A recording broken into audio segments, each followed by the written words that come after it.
I mentioned all that what happens here in Thailand and Japan is important because it affects our folks back in Louisiana. And of course, they want to see the agricultural practices that go on here.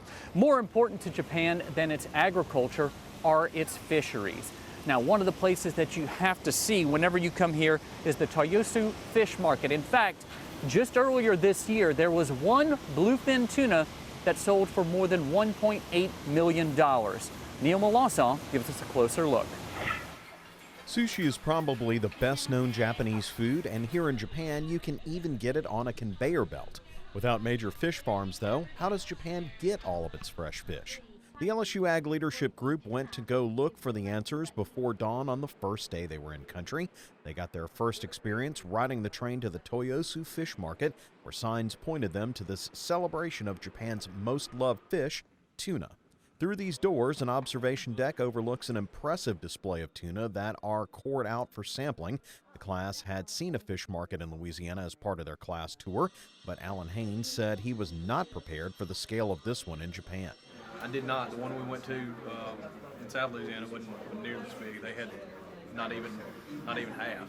These facilities were built less than 2 years ago to replace the older fish market built in 1935. It covers almost 4.5 million square feet. Dr. Julie Lively is a fisheries expert with LSU as well as a Class 16 member.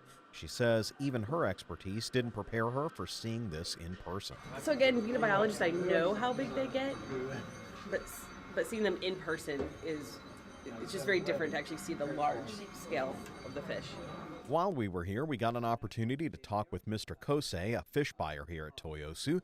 He says that he buys only 1 to 2 of these tuna a day at most, as the competition is very fierce. The competition he worries about, though, is in the ocean.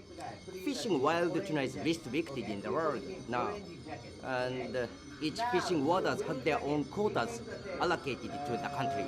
So it's very strict now, and the fishers can't catch as much tuna as they want. So now we are researching how to farm tuna now. They are improving and they are increasing.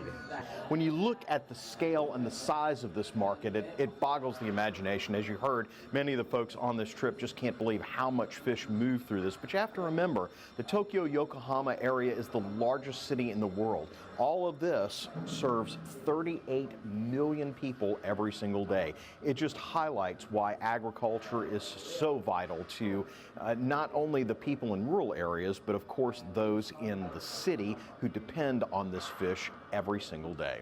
For This Week in Louisiana Agriculture, I'm Neil Malasan.